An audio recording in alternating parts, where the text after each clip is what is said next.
Ya inicia Zona 8, Tertulias y más. El espacio de noticias y opinión para empezar el día como Dios manda. Zona 8, la experiencia informativa que realmente importa. Quedan con ustedes nuestros panelistas.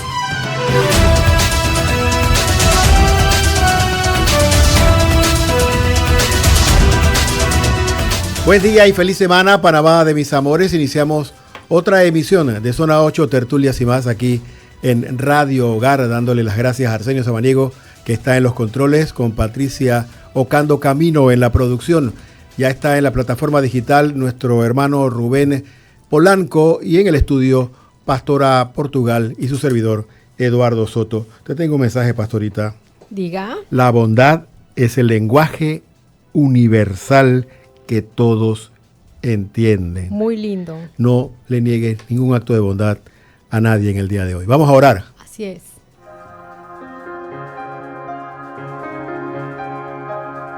Bajo tu amparo nos acogemos, Santa Madre de Dios. No desoigas nuestras súplicas que te dirigimos en nuestras necesidades. Antes bien, líbranos de todos los peligros, Virgen gloriosa y bendita. Amén.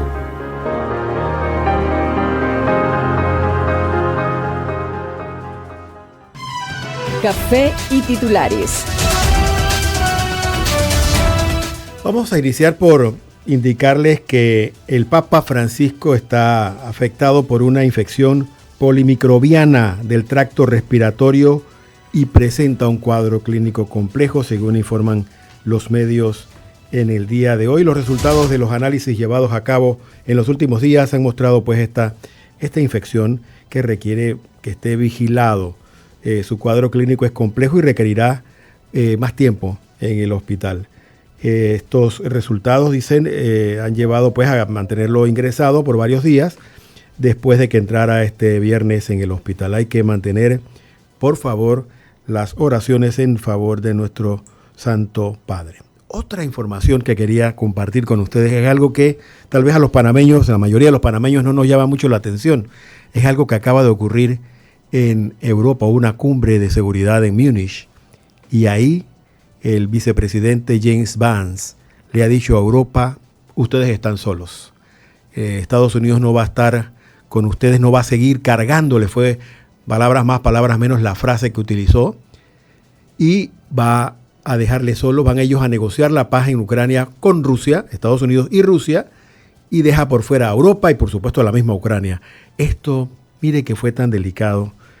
Bueno, les voy a contar después qué pasó al final de la cumbre de seguridad. De momento vamos a ver un análisis que ya se hacía antes de esta cumbre y que ha resultado punto por punto muy exacto a lo vaticinado. Vamos a escuchar a nuestros hermanos europeos en estos colegas españoles en este análisis. Adelante.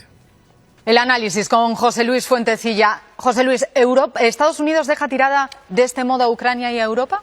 En cierto modo sí, sobre todo como lo ha hecho, que ha sido un anuncio bastante humillante. Pero veamos el contexto. La guerra de Ucrania está estancada. Ucrania no puede ganar la guerra y a Rusia le resulta muy costoso avanzar. 3 años después, esta guerra se ha convertido en un pozo sin fondo. Estados Unidos y Europa ponen miles de millones en asistencia militar, financiera y humanitaria, y Ucrania pone miles de vidas de sus soldados y de sus civiles. Ahora, Estados Unidos no quiere poner más dinero. Dice que tiene otros desafíos, que este es un problema europeo, propone asumir la realidad sobre el terreno, ceder parte del territorio de Ucrania a Rusia y que del acuerdo de la paz que se pueda imponer allí se encarguen los europeos. ¿Es una cesión a las ambiciones de Putin? Sí, a cambio de acabar con la carnicería. Pero el problema casi más importante es el precedente que crea esto. ¿En qué medidas puede seguir Europa confiando en Estados Unidos si hay un nuevo desafío de Rusia? ¿Y entonces qué pueden hacer los europeos? Pues los europeos están ante una encrucijada histórica. Lo dejó muy claro ayer el secretario de Defensa, Peter Segez, en una reunión en Bruselas, hoy continuaba allí. Dijo que, bueno, en fin, que deben ponerse las pilas, que deben invertir más en su defensa y que no deben esperar que Estados Unidos les venga a sacar las castañas del fuego. Este nuevo jefe del Pentágono, nuevo secretario de Defensa americano, norteamericano, un exmarine cubierto de tatuajes y expresentador de televisión, como hemos contado alguna vez, anunció en 7 minutos realmente un nuevo orden mundial. Dice que Estados Unidos se enfrenta a un desafío existencial frente a China, que no puede atender todos los frentes y que lo que ocurre en Ucrania es cuestión europea. Vamos a escucharlo.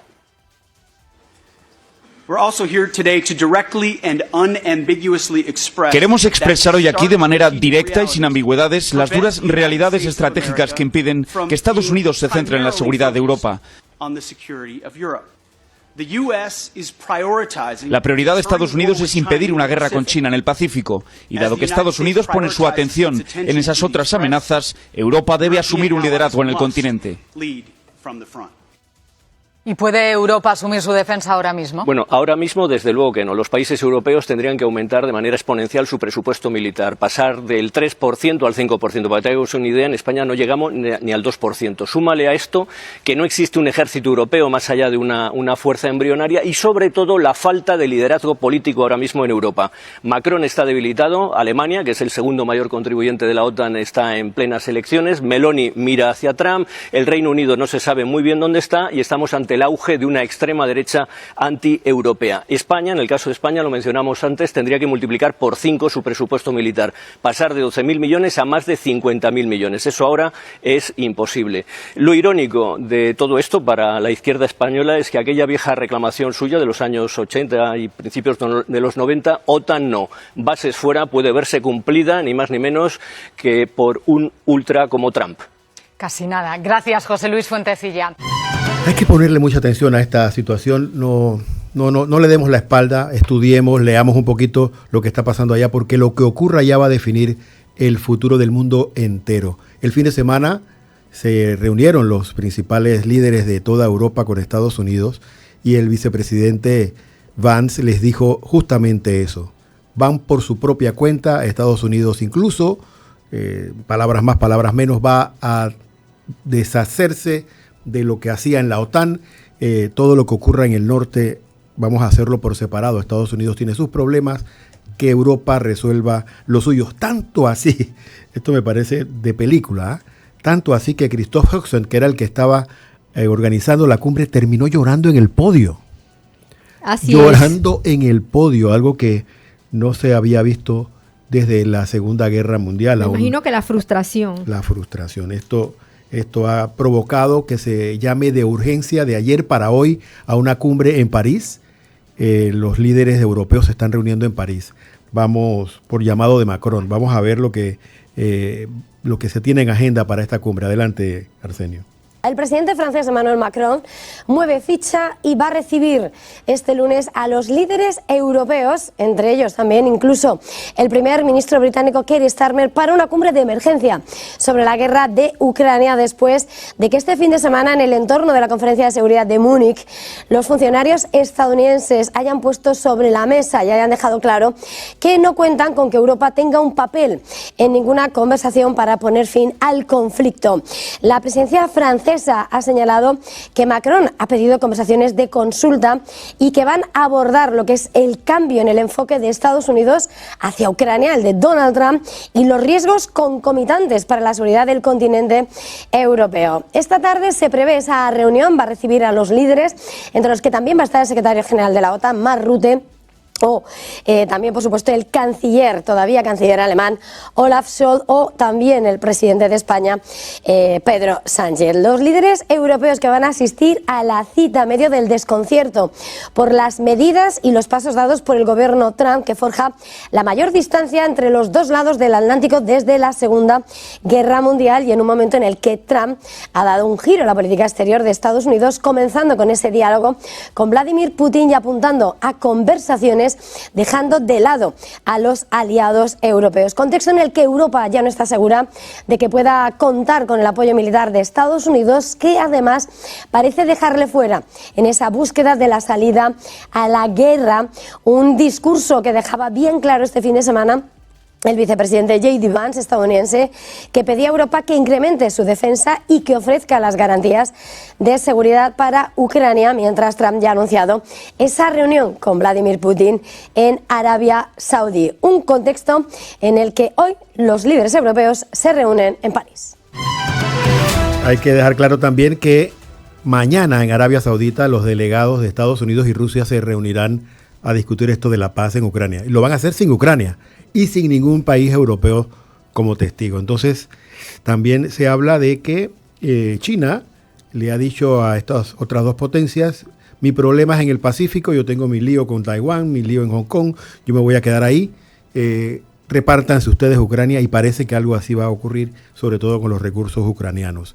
Polanco, la tesis es que esto no debe ser ajeno a nosotros. Este resfriado que parece que está quejando a los europeos, tarde o temprano nos va a provocar a nosotros nuestras pulmonías.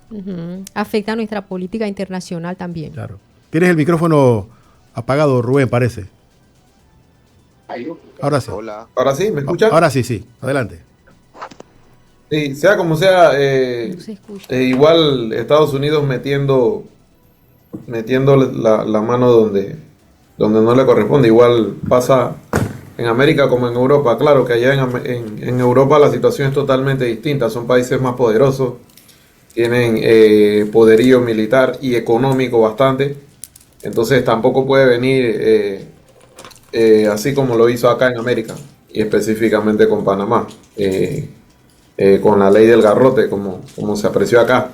La situación es un poco distinta, pero no deja de ser preocupante, y obviamente va a ejercer su influencia como potencia mundial. Pero sí impresiona, porque prácticamente como que han bajado las tensiones un poco, o llama la atención que han bajado la tensión un poco con respecto a Panamá específicamente, porque claro, tiene esos frentes abiertos allá que prefiere atender primero, porque mucha el comercio mundial de Estados Unidos depende también en gran medida de lo que sucede en Europa. También sí han invertido mucho en armamento militar para esos países que están en conflicto, o algunos de esos países que están en conflicto. ¿Qué es la queja de Así Estados que todo Unidos? Eso hay que tomarlo en cuenta. La queja de Estados Unidos es precisamente esa, que han tenido que gastar demasiado dinero en Europa. Europa no invierte en sí misma. Europa ha permitido una crisis de migrantes que es su verdadero problema, dice el vicepresidente Vance. Los migrantes son el verdadero problema de Europa, no la guerra en Ucrania. Así que resuelvan su lío y también sus líos democráticos, porque aparentemente, según la vicepresidencia de Estados Unidos, algunos países, incluido Alemania, no están viviendo un proceso democrático real. Esta situación, como hemos indicado, está al rojo vivo. Hay que estar pendiente entre hoy y mañana lo que ocurra con el tema Ucrania, porque son hermanos y porque todo lo que ocurra ya nos va a afectar. Vamos a la pausa, Arsenio, y regresamos de inmediato con nuestro invitado, que ya está en la plataforma digital también, el abogado Rubén Castrejo. Vamos entonces a la pausa y regresamos. Ya volvemos a Zona 8, Tertulias y más. Vacantes en vivo, por cortesía de Óptica Céspedes. Entérate donde ofrecen empleo para personas con tus talentos. Cuidar tu salud visual es esencial. Y para eso confía en la experiencia que solo Óptica Céspedes puede ofrecer. Te brindamos exámenes de la vista de alta calidad, anteojos y lentes de contacto. Agenda tu cita ahora, llamando al 279-1429. Y nos vamos hoy lunes nuevamente con nuestro segmento de Vacantes en Vivo con el licenciado Marlon del CID, del Ministerio de Trabajo y Desarrollo Laboral. Buenos días, licenciado. Denos qué oportunidades nos tiene para hoy. ¿Qué tal? Buenos días a todos los radioescuchas. Así es, tenemos nuevas oportunidades de empleo para esta semana, las cuales están disponibles en nuestro sitio web www.empleospanama.gov.pa. Y nuestra primera vacante para esta semana es un mecánico de equipo pesado en la provincia de Panamá, con conocimientos en hidráulica y capacidad para trabajar en equipo y tener buena comunicación. Nuestra vacante número 2 para la provincia de Coclé es un albañil para realizar operaciones complementarias y acabado de construcción. Estamos en búsqueda de un operador de terminal en la provincia de Panamá Oeste. Este debe contar con licencia de conducir y debe residir en Panamá Oeste. También se está buscando un supervisor eléctrico también para la provincia de Panamá Oeste, con título en ingeniería eléctrica y conocimientos en sistemas comerciales e industriales. Están en búsqueda de un ejecutivo de ventas para la provincia de Panamá con conocimientos básicos de redes sociales y servicios de impresión. Buscamos un IT auditor para la provincia de Panamá con maestría o licenciatura en ciberseguridad y debe tener certificación acreditada de sistemas de gestión de la seguridad de la información y dominio del idioma inglés avanzado. Buscamos un consultor de tecnologías de la información nivel básico en la provincia de Panamá que cuente con licenciatura en tecnología informática y ciberseguridad. También buscamos un oficial de administrador en la provincia de Panamá con dominio del idioma inglés y manejo de la información confidencial, legal y sensible. Buscamos un gerente de seguridad industrial y salud ocupacional en la provincia de Panamá Oeste con título universitario en ingeniería industrial, seguridad industrial y seguridad industrial. También buscamos un analista de compras en la provincia de Panamá con formación en comercio internacional, administración de empresa, ingeniería industrial o carreras afín. Aplica a estas y a otras vacantes disponibles en nuestro sitio web www.empleospanama.gov.pa. El invitado tiene la palabra. Como indicábamos, el invitado de hoy es el abogado Rubén Castrejo. Debo advertir que también es periodista y que sus pininos los hizo como reportero justamente aquí en Radio Hogar, así que también es amigo de la casa. Rubén Castrejo, bienvenido. Él es uno de los abogados del Sindicato Único de Trabajadores de la Construcción que está intentando buscar la libertad de los obreros que han sido detenidos por los actos del miércoles pasado en la avenida Balboa. Cuéntenos un poco el estatus del caso, licenciado, y cuál podría ser el futuro de esta situación. Adelante.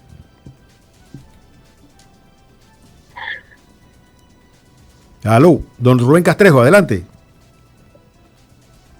Muy buenos días, Eduardo, ¿cómo estás? Adelante, muy bien, gracias a Dios, y qué bueno tenerlo con nosotros acá en su casa. Cuéntenos un poco la situación, el estatus de los trabajadores de la construcción que están detenidos, por dónde pueden venir las sorpresas allí. Adelante. Muchas gracias, Eduardo, a ti y a todo tu equipo de trabajo. Voy a hacerte brevemente un resumen para poder ilustrar a los oyentes de la situación que está pasando en este momento con 83 privados de libertad de manera ilegal por parte del Ministerio Público. Un momento, Rubén, un momento, sí, disculpa. Dime. Es que inicialmente entendíamos que habían sido 400 y tantos los detenidos. ¿Cómo es que llegamos al número de 83? ¿Qué pasó en el camino? Bueno, esa es la situación de que el Ministerio Público no nos ha podido explicar cómo de manera ellos han llegado no de 400, Eduardo, el número exacto de privados o de detenidos inicialmente el día 12 de febrero, cuando se dieron los disturbios en el proyecto en construcción del Hospital del Niño, muy cercano a la avenida Balboa. Sí. Fueron en total 600 personas. Wow. Incluyendo hombres y mujeres. Entonces, el Ministerio Público pretende o quiere hacer pretender a la opinión pública de que en el proyecto solamente habían 83 personas, porque cuando se le ha preguntado al Ministerio Fiscal que nos explique cómo es que de 600 personas que fueron aprehendidas en el edificio en construcción, llegamos a 83. Sí. Entonces, no nos sabe explicar eso. Entonces, el día viernes que se da la audiencia, que era por donde quería empezar, el Ministerio Público, y así lo hace el juez de garantía, de legalizar un allanamiento excepcional. Los allanamientos excepcionales, por su nombre así son, allanamientos excepcionales, es decir, que el Ministerio Público puede allanar una propiedad o un recinto sin la debida autorización del juez de garantía, cuando haya una calamidad, cuando tenga pruebas evidentes de que hay personas que están en peligro de perder la vida, o cuando haya una evidente prueba de que se va a destruir o a perder pruebas, o de que haya personas que estén privadas de su libertad y se le va a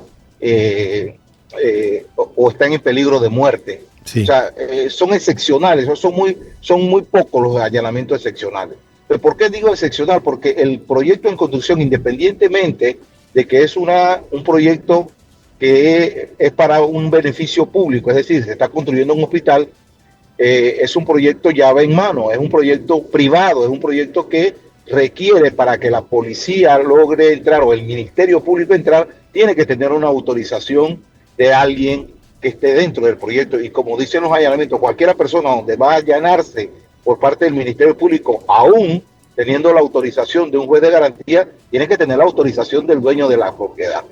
Como esto no se da, entonces ellos legalizan un allanamiento excepcional por parte, y así lo legaliza o lo controla posteriormente el juez de garantía sin tener la debida autorización. ¿Cuándo se hace este allanamiento? Según ellos, a las 3:45 de la tarde del día jueves, del día miércoles 12 de febrero. Y según ellos dicen que aprenden a estas 83 personas, pero dejan de lado las otras 500 y pico de personas que fueron puestas a órdenes de un juez de garantía. Entiendo. Es lamentable toda esta situación y aquí se han violentado reglas del debido proceso, violación de los derechos humanos.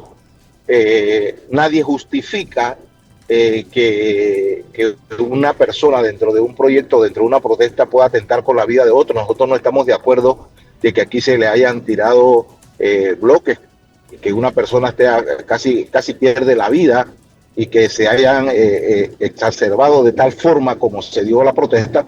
Pero tú tampoco puedes pretender que eso que se dio, querer buscar y hacer cacería de brujas, que es lo que está haciendo el Ministerio Público. Licenciado, volvamos a ese punto de los hechos ocurridos.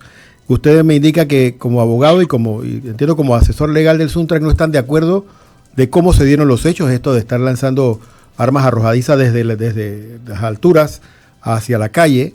No es algo que ustedes apoyan, no lo soportan, no les gusta. Sin embargo, también dicen que el Ministerio Público está rompiendo la ley al tratar de jugar por la fuerza a los acusados. ¿Es así? Es totalmente. Mira, el día de los hechos, Eduardo, desde el 16 de noviembre que se presentó el proyecto de ley que pretende reformar la Caja del Seguro Social, el proyecto 163, desde el 16 de noviembre, en ese proyecto, específicamente en ese proyecto, todos los días a las 7 de la mañana se estaba haciendo volanteo y un piqueteo. Todos los días. Nunca hubo problema. Esto fue provocado por las unidades policiales que ese día, sin mediar, desde antes que los obreros ya llegaran al proyecto, fueron y se apostaron en el lugar para los efectos de provocar la situación que hoy tenemos. Entonces, escúchame, Eduardo, sí. Hay otra situación que aquí se ha perdido de vista. Cuando se dan los enfrentamientos, y si tú sabes que quienes están, ellos disparan los gases lacrimógenos y los obreros se repliegan al proyecto, obviamente. Entonces tú no puedes, como jefe de una tropa, pretender que los que tú estás comandando te paren debajo del edificio y ellos, o sea, tú tienes que tratar de preservar la vida también de lo que tú estás dirigiendo. Entonces ellos lo paran o intentan entrar al proyecto y estas unidades policiales se paran debajo y las imágenes de televisión son claras.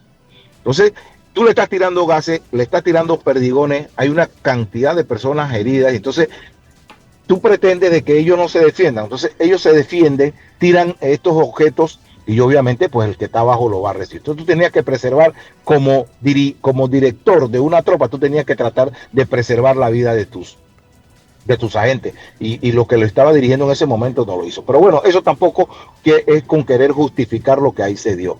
Pero lo que tampoco podemos decir es que el Ministerio Público, que es lo que nos ocupa a nosotros como abogados, no ha podido justificar en este momento cómo de 600 personas ellos llegaron a 83 cómo es que las personas empezaron a ser capturadas desde las 7 de la mañana. Y tú me vas a decir que estas 83 personas fueron detenidas a las 3:45 cuando se hace el allanamiento. Eso no es cierto, eso no es justo, eso no es real. De ninguna forma, 83 personas nunca fueron capturadas a las 3:45 de la tarde. Entonces, ese allanamiento excepcional del que te estuve hablando en principio, sí, ha sido legalizado por el juez de garantía sin las reglas que dice el 298 del Código de Procedimiento Penal, como se tienen que hacer los allanamientos. Entonces, lamentablemente, ahí empezamos mal. Entiendo. Venimos entonces con la audiencia de aprehensión. Cuando tú aprendes a una persona, lo primero que tú tienes que hacer es tratar de que esa persona se le respeten sus garantías y sus derechos fundamentales. Y sobre todo los derechos humanos del ser, de la persona, independientemente del delito que hayan cometido. Entonces aquí hay personas, incluyendo mujeres, que estaban en su puesto de trabajo, fueron capturadas, fueron violentadas, fueron golpeadas, en fin, se les ultrajó de tal manera, porque sin ninguna justificación querer pretender de que estas personas que están aquí fueron las que provocaron o cometieron esos 6 tipos penales por el cual el Ministerio Público ha pedido que se les detenga preventivamente. Rubén, ¿me escuchas? Sí, te escucho. Sí, Rubén, primero, de qué forma, me queda la duda razonable, sin pretender querer defender a uno u otro bando, ¿de qué forma está determinado en que esas 83 personas fueron las que en un caso hipotético, si hay alguno que lo identifiquen claramente, fue la persona que lanzó ese bloque encima de uno de los policías, como se aprecia en la imagen, o hay otro? ¿De qué forma lo está identificando la fiscalía? Eso por un lado, y por otro, en este tipo de casos así, independientemente de que se diga que la justicia es imparcial, la presión mediática y social siempre influye, ¿o no? Totalmente. Aquí se está haciendo, miren, nosotros tenemos que y yo lo decía ayer en mi intervención, el señor presidente en su conferencia de prensa los días jueves que hace, y se refiere a este tema, dijo que iba a utilizar todos sus recursos y todos sus esfuerzos para tratar de minimizar y, entre comillas, legalmente, a su máxima expresión, esta garulilla de maleantes que se están, que hoy se conocen como el Suntra. Y decía maleantes, lo repitió varias veces. En ese momento, el órgano judicial debió haber emitido un comunicado y recordarle a ese ciudadano presidente de que aquí existe lo que se conoce como la separación de los poderes, de que independientemente de que él sea el presidente de la República, él no puede tener ningún tipo de injerencia dentro del órgano judicial. Es un órgano imparcial e independiente. Rubén eso no Castrejo. Lo hizo el órgano judicial. Rubén Castrejo. Entonces, eso nos llama mucho la atención. Déjame terminar la idea que quiero dar. Uh-huh. Eso el órgano judicial no lo hizo. Y recordemos también, porque esto no lo podemos perder de vista, el señor procurador hoy es el abogado personal del señor presidente. Entonces aquí se están mezclando, porque el Ministerio Público no va a poder probar 6 tipos penales cometidos por 83 personas, y son tipos penales que solamente se cometen de manera individual. Aquí el Ministerio Público ayer dijo que los más de 55 personas fueron capturadas en los pisos superiores por parte de las unidades del control de multitudes. Sin embargo, dice que en el sótano había personas, incluyendo una señora embarazada, que fue privada de su libertad. Entonces, ¿cómo una persona que está en el piso o llegando a la azotea prácticamente va a detener o va a privar de su libertad a una persona que está en el sótano? Aquí se está hablando de incendiarismo.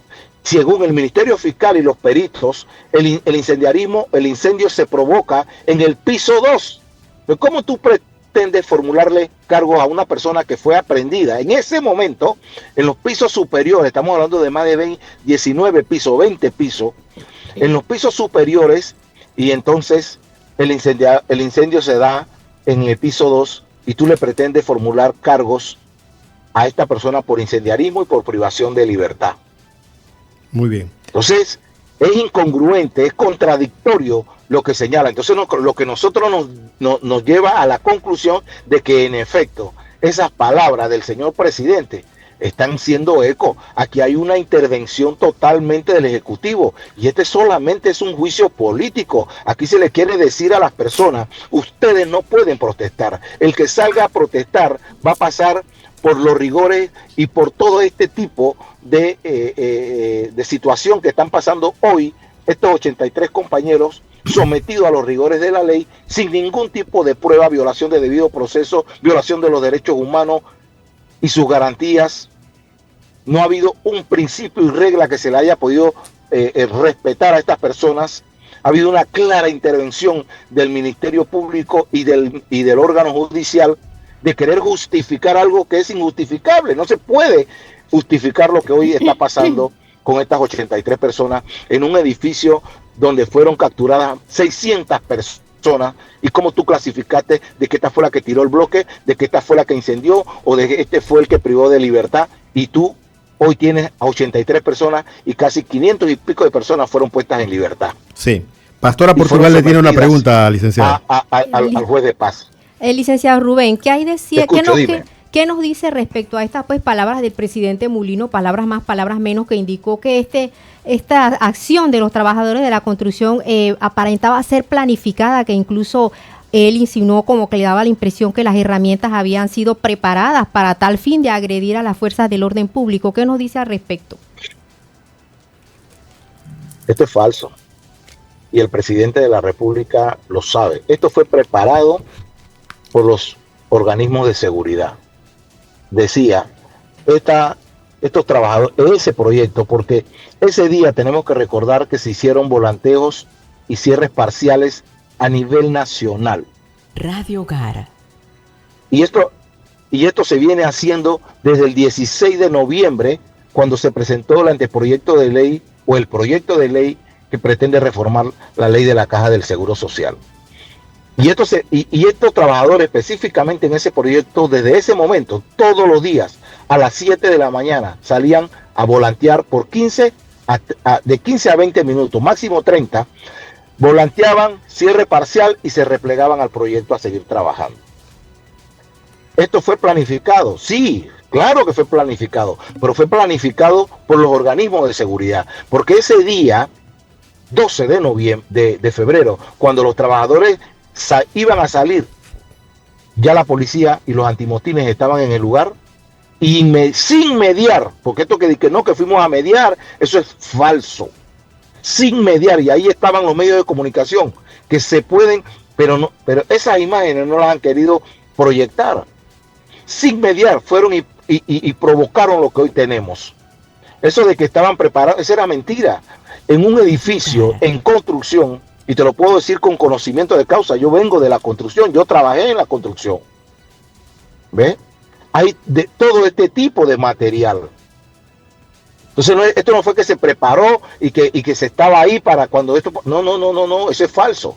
Pero lo que sí es cierto de que los organismos de seguridad del Estado planificaron esto para que esto se diera. Ellos quieren mandar un mensaje. Y por eso las palabras del ciudadano presidente al decir, yo voy a utilizar todos los recursos que tengo a mi haber para reducir a su máxima expresión esta garulilla de maleantes. Licenciado. Refiriéndose específicamente al Suntra. Licenciado. Por la experiencia que he tenido en estas coberturas a veces, y cuando son muchas personas, es muy difícil probar la culpabilidad de una cantidad tan grande de personas. Eso no solo en este caso en específico, sino en procesos penales, incluso hasta de lavado de dinero. Al final, lo tedioso es que el grupo de personas se somete a un proceso de investigación que dura 6 meses, a veces lo extienden por 1 año, dependiendo de lo que pida la fiscalía, y después cuando van a juicio, pues resulta que no se pudo probar o son declarados no culpables porque no hay suficientes pruebas para vincularlos. Pero sin embargo ya el daño queda hecho. O sea, ya sometes a la persona a 6 meses, a 1 año de investigación. Y al final creo que eso es lo que se pretende, ¿no? Como un poco someter a la persona a un proceso de investigación, porque de todas las personas, por eso preguntaba y todavía me queda la duda de qué forma se está identificando a las personas que en realidad causaron un daño en específico. Pero Polanco y Castrejo, Polanco y Castrejo, los tocayos. Sí es verdad que hay heridos, sí es verdad que hay heridos y graves, hubo daños, sí es verdad que hubo una lesión al bien público y al bien privado y particular de personas que casi pierden la vida. Eso no es mentira y hay que buscar los responsables. No creo que eso también eso hay que aclararlo. No podemos dejarlo como un misterio más de los mitos urbanos. Coincido totalmente. Adelante. Mira, nosotros conversando con estas 83 personas, y yo tengo un caso muy particular y que por ahí está circulando un video en las redes sociales. El Ministerio Público, en la etapa de la imputación, se le preguntó al Ministerio Público si ellos tenían un inventario en qué piso fueron capturados cada una de estas personas. Recuerden y no perdamos de vista que este es un edificio en construcción que en este momento tiene más de 19 plantas, casi 21 plantas tiene este edificio. Y se le preguntó al Ministerio Público en el momento que estaba haciendo la imputación que nos aclarara si tenían un inventario de la unidad policial y de los indiciados en qué piso en construcción habían sido capturados. Y esta pregunta o esta aclaración tenía un propósito para establecer en qué piso había sido capturado tu representado y tú poder así de una u otra forma determinar si en ese piso, porque el Ministerio Público había dicho que el incendio había sido en el piso 2, que la privación de libertad había sido en el sótano, que las piedras o objetos contundentes habían sido lanzados desde la azotea. Entonces tú querías saber para ver en qué piso estaba tu representado, si ellos tenían un desglose de personas por en qué momento habían sido capturados. Eso el Ministerio Público nos dice que ellos no tenían esa información. Entiendo. Y le preguntamos por qué ustedes llegan de 600 personas aprendidas durante el allanamiento, entre comillas, excepcional. ¿Cómo ustedes llegan a clasificar que estos fueron los 83 personas que estaban aquí?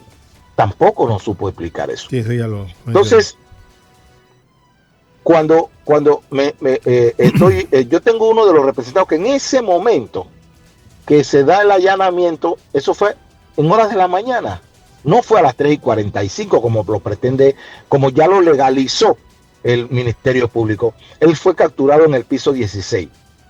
Él estaba en una videollamada, él no había salido a la protesta, él estaba esperando que la gente que estaba protestando entraran para continuar con sus labores, y él estaba en una videollamada con su esposa. Su esposa tiene un niño de meses de nacido, y él estaba hablando con ella, y en ese momento es capturado, en ese momento es golpeado, en ese momento una persona. Entonces las unidades policiales, ayer precisamente el Ministerio Público, cuando está solicitando la medida de detención preventiva para los 83, empieza a decir fulano y fulano fueron capturados en el piso tal, de 53 personas fueron capturadas en los pisos superiores por los agentes tal, y da nombres y apellidos de los agentes captores. Y nosotros nos preguntamos, pero ¿cómo es que ayer nosotros estábamos pidiendo esta información y el Ministerio Público no la tenía? Y resulta ser que ahora tiene a los nombres de los agentes, quiénes fueron los agentes, en qué piso fueron capturados cada uno. Y lo que a nosotros nos llama la atención, en la noche del sábado para domingo, el Ministerio Público preparó esto, o no le está dando la información. Aquí entonces estamos violando el artículo 18 del Código de Procedimiento, donde dice que debe existir ese principio de la lealtad y buena fe, donde cuando yo te pregunto algo, tú debes respondérmelo con lo que tú tienes. Cuando yo te estoy diciendo, ¿tú qué tienes? Y tú no me quieres dar la información, tú no estás actuando de buena fe. Tú le tienes que dar información de calidad al tribunal, porque el tribunal se supone que desconoce lo que ha pasado, y esa información de calidad que tú le das al tribunal es para que tome decisiones. Entonces, si tú no lo estás haciendo, entonces tú estás violentando ese principio de lealtad y buena fe que establece la norma cuando tú, como agente investigador, tienes que poner en conocimiento de los hechos. Licenciado, le agradecemos al licenciado Castrejo, disculpe, agradecemos su tiempo, su disposición. Sabemos que está usted, ya debiera estar en el tribunal en este momento, pues ya ha tomado el tiempo para conversar con los oyentes de Radio Hogar, pero es que también tenemos otro tema sobre la crisis migratoria tan grave que vive la región, y tenemos la semana pasada una reunión muy importante de líderes católicos sobre el tema, y queremos ver un poco qué salió de ahí. Estaremos pendientes de cómo avanzan las investigaciones y queremos que usted sea la fuente que nos proporcione algunos detalles. Vamos a darle el pase al licenciado Castrejo para que se despida. Adelante, Rubén. Gracias, Eduardo Soto. Verdaderamente los envidio. Me gustaría estar ahí en ese momento con ustedes. Esta es mi casa, yo me siento parte de mi escuelita Radio Hogar. ¿Cómo los extraño? Los quiero mucho. Gracias por permitirme de aclarar un poco la situación de lo que se está dando, pero me hubiese gustado tener más tiempo, pero también conozco las limitaciones que hay en radio y los otros compromisos que todos ustedes tienen cuando se trata de dar a conocer la información. Agradecido con ustedes y vamos a tenerlo al tanto. Aquí estamos a la orden. Gracias. Cuando necesiten saber algo, por favor, vamos a la fuente. Estamos. Que tengan un excelente día, bendiciones y se les quiere. Amén. Igualmente. Gracias, Arsenio. Vamos a la pausa y regresamos de inmediato para nuestro siguiente tema. Ya volvemos a Zona 8, Tertulias y más. Adquiere tu taza conmemorativa a los 70 años de Radio Hogar. Solicítala al WhatsApp 6428-8597. No te quedes sin la tuya. Radio Hogar, la voz de tu iglesia. Si tienes algún anuncio que comunicar, producto o servicio que deseas ofrecer, anúnciate con nosotros en Radio Hogar. Comunícate a mercadeo@radiohogar.org o al WhatsApp al 6428-8597. Radio Hogar, la voz de tu iglesia. Siga con nosotros en más de Zona 8, Tertulias y más.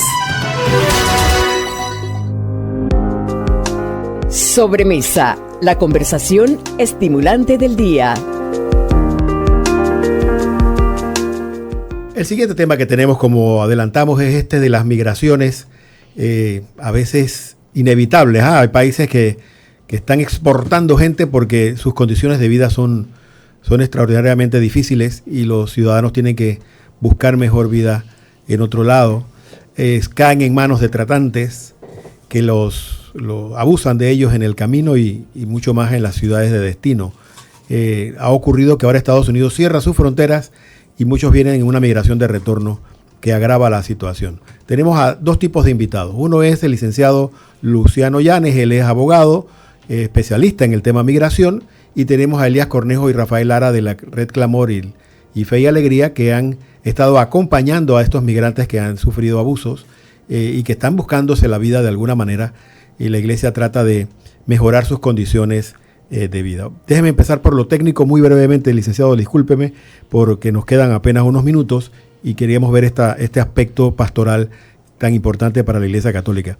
Explíquenos a su juicio, licenciado, cuál es en lo jurídico lo que se puede hacer como país para hacer las cosas bien sin maltratar gente, sin dejar personas a la buena de Dios y que se las valgan como puedan. ¿Qué podemos hacer como nación y como individuos también? Adelante. Mira, primero parto de varios temas. Primero que cuando el presidente Juan Carlos Varela fue presidente de la República, él firmó un acuerdo de Marrakech precisamente sobre los inmigrantes, el trato que se le debería dar, ¿verdad?, a los inmigrantes, un convenio que tuvo aquí en Panamá bastantes opiniones encontradas, en virtud que precisamente ese convenio que firmaba el presidente de ese entonces abría el marco precisamente para que emigraran, van a haber muchos inmigrantes hacia Panamá. Que llegaran aquí. Que llegaran a Panamá.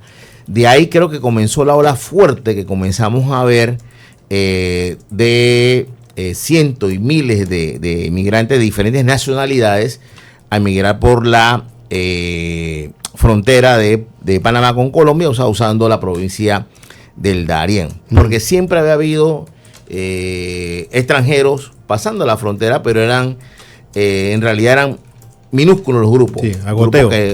A goteo. Ponte que en la semana pasaban 20 o 30 personas.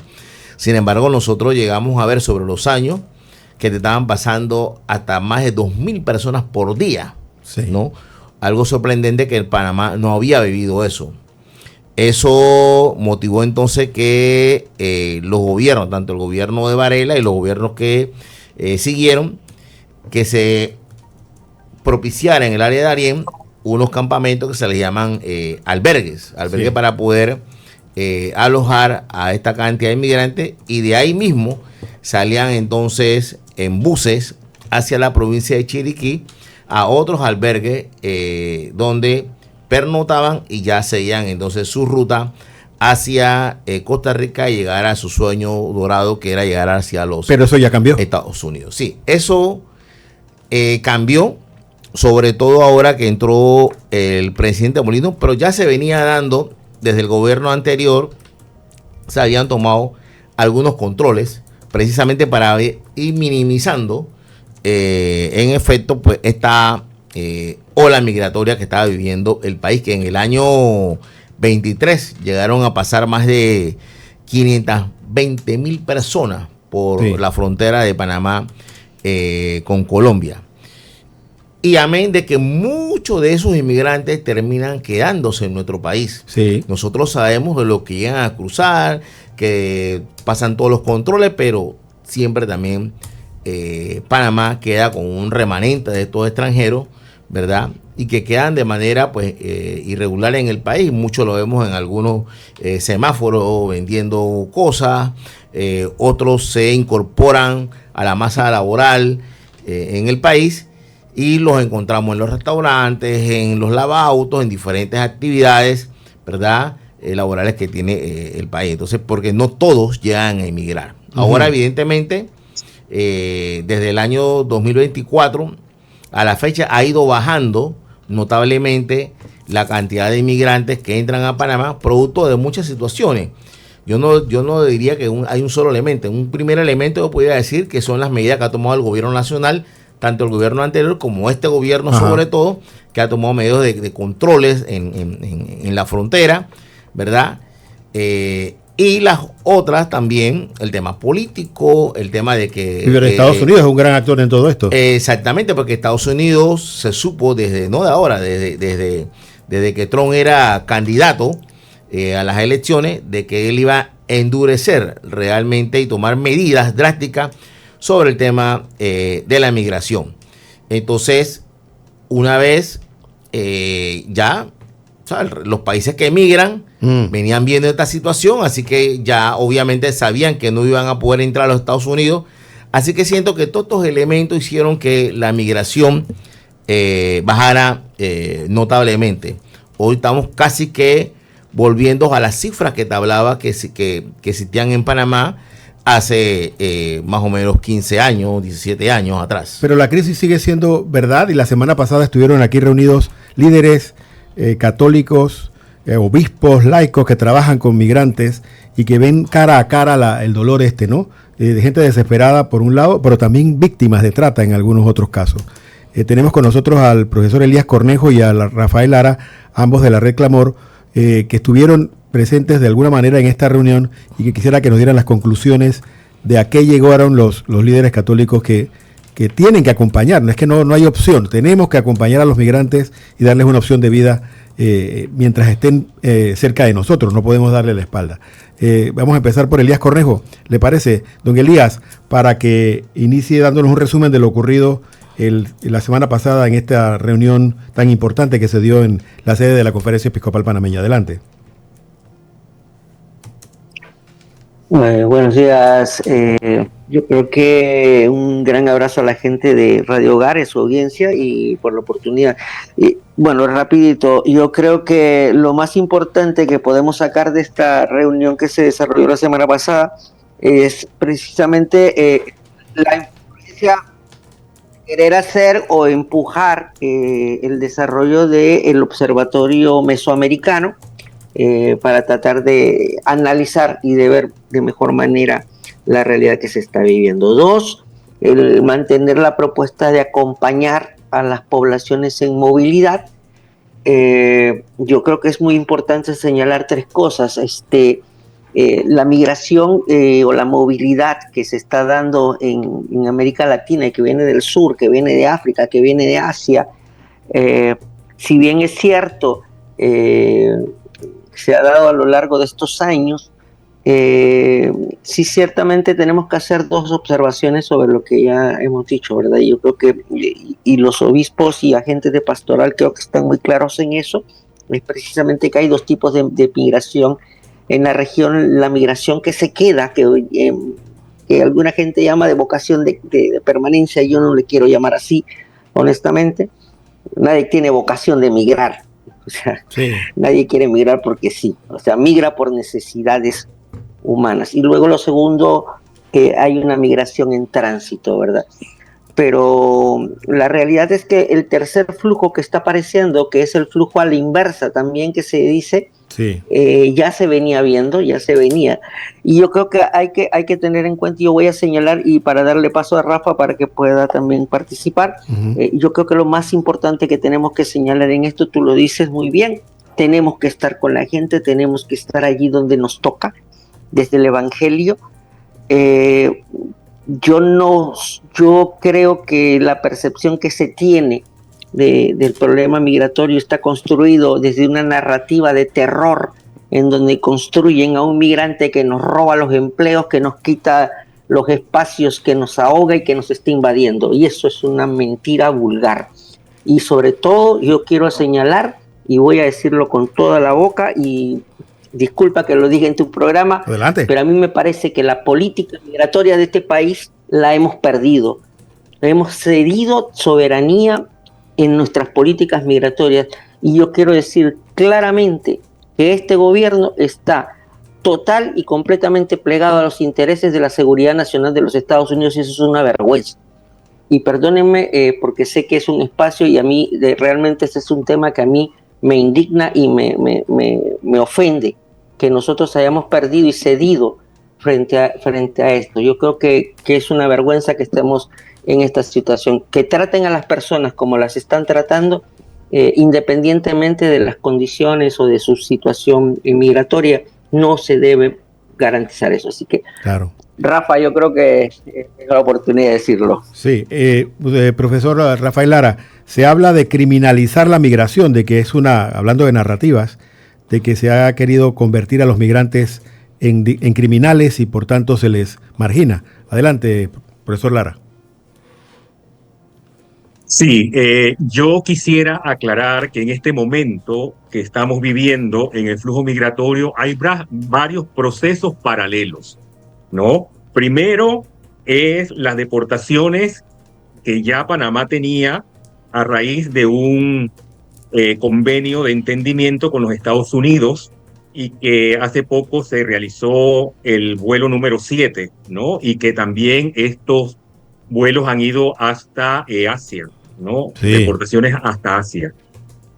Hay otra deportación que ahorita viene, que son los que están retornando hacia sus países de origen, y que teníamos información que supuestamente hoy iniciaba ese flujo migratorio controlado desde el Catén, Costa Rica, hasta Metetí, Darién, ¿no?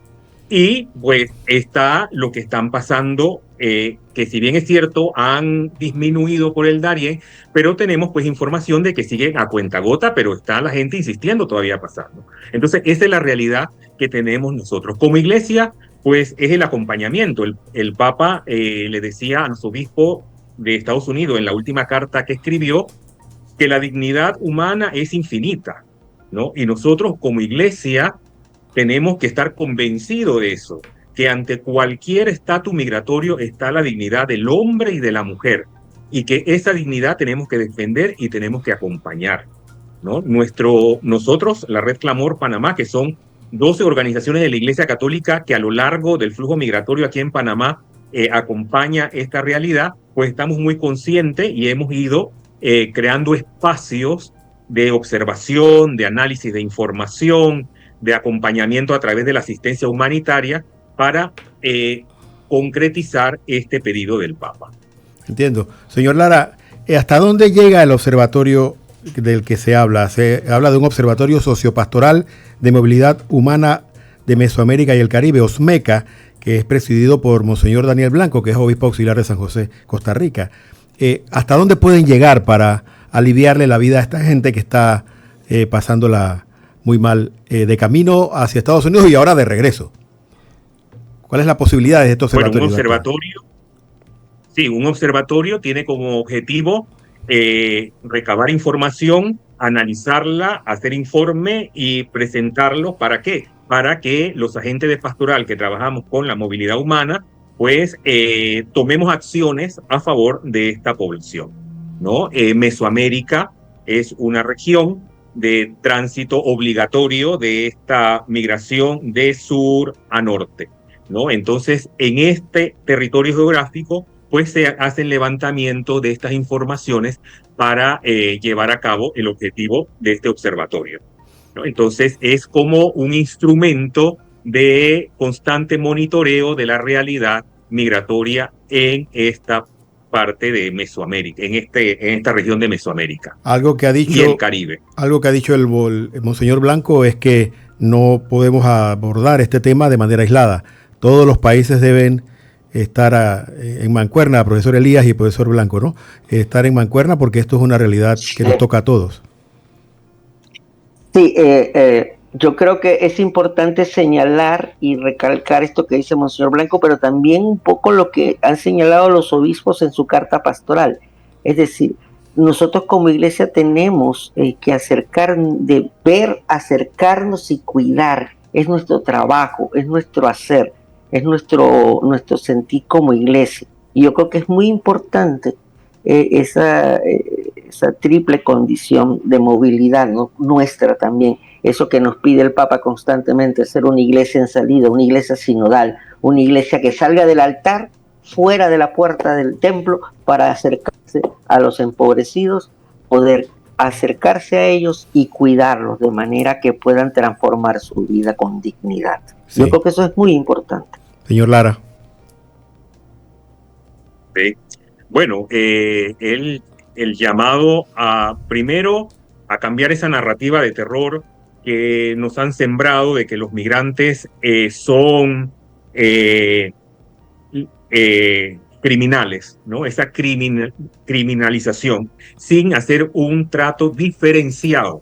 Cada quien tiene una condición, cada quien tiene una realidad que hay que tomar en cuenta a la hora de esta deportación y que no se está haciendo. Están metiendo a todos en un saco, como diciendo, todos son criminales, todos lo vamos a deportar por estos motivos. Entonces, nosotros como iglesia tenemos que estar conscientes de que nuestro trabajo también tiene que ser diferenciado, porque el flujo migratorio pues es diverso, ¿no? Y así como es diversa la cultura, también nosotros como agentes de pastoral que acompañamos a los migrantes tenemos que aportar desde esa diferenciación y con el trato humanitario, con el trato cristiano, ¿no? Católico, que nos llama a la iglesia a ejercer. Vamos a darle las palabras finales al licenciado Luciano Yáñez una vez ha escuchado el contexto en el que se dio esta reunión de la semana pasada y con sus conocimientos técnicos. ¿Esto es posible según la ley, tratar mejor a estos migrantes sin criminalizarlos y darles un espacio digno de movimiento dentro de la ley? Claro que es posible y así está tipificado en nuestra ley que reglamenta precisamente todo lo que tiene que ver con la migración en el país. Lo principal es el trato humano que se le va a dar a estas personas porque como bien lo han señalado los compañeros que me han antecedido, son diferentes las causas que motivan a los extranjeros a emigrar de sus países de origen. Creo que está en las manos también del gobierno nacional tomar la medida correspondiente no solamente a salvaguardar la vida de los migrantes, sino también a buscar la manera legal y jurídica de que a los que decidan quedarse en el país lo puedan realmente hacer, porque el problema ahora yo creo que es cuando realmente comienza, porque ya no tenemos el problema de las personas que estaban entrando por la frontera de Panamá con Colombia, sino ahora las personas que vienen de reversa, llámense los venezolanos y amén los que Trump nos está mandando a través de los aviones, que precisamente la semana pasada eran 119 y se esperan que lleguen 2 aviones más con nacionalidades realmente sensitivas y que van a estar albergados en la provincia del Darién. Así que creo que el problema está comenzando realmente, este tema que va a dar para mucho más. Se critica este hecho de que Panamá sirva de waiter en este caso, ¿no? De hacerle los favores a Estados Unidos que tanto nos está atacando. Sí, es que en efecto yo no sé todavía a qué arreglos y conveniencia ha llegado el gobierno nacional con el gobierno de Estados Unidos, toda vez que no se saben las interioridades de que, nada más se sabe que nosotros vamos a recibir a estos inmigrantes, van a estar en Darién, pero ¿y qué gana la provincia de Darién? Para no decir qué gana la República de Panamá, qué ganan los darienitas, donde van a usar su provincia para llegar a estos inmigrantes, donde supuestamente van a pernoctar por un tiempo pequeño, pero eso no creo que sea tan fácil así, porque estamos hablando de nacionalidades sensitivas y que cuesta su repatriación. Claro. Hemos llegado al final de Zona 8, lastimosamente el tiempo no da para más. Ya está el padre Orlando Méndez desde la parroquia Inmaculada Concepción de Veracruz, listo para su programa Ríos de Agua Viva. Radio Gar informa a mediodía, y para Clave Latinoamérica nos dice el querido Arsenio que tiene música de Cuba con el cantante Antonio Machín o Machín. Creo que es Machín, porque Machín es otra cosa. Antonio Machín. Hemos tocado 2 temas hoy: la situación legal de los obreros que significaron disturbios la semana pasada en la avenida Balboa, incluso atentando contra la vida de uniformados, de policías que trataban de poner orden.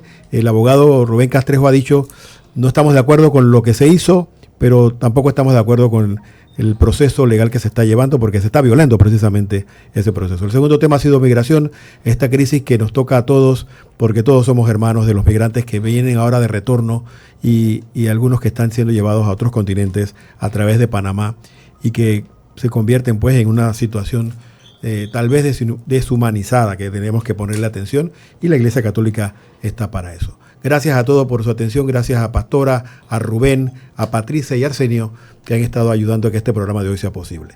A todos ustedes nos escuchamos y vemos mañana. Gracias. Hasta aquí, Zona 8, Tertulias y más. El espacio de noticias y opinión para empezar el día como Dios manda. Les esperamos en la próxima edición de Zona 8, Tertulias y más.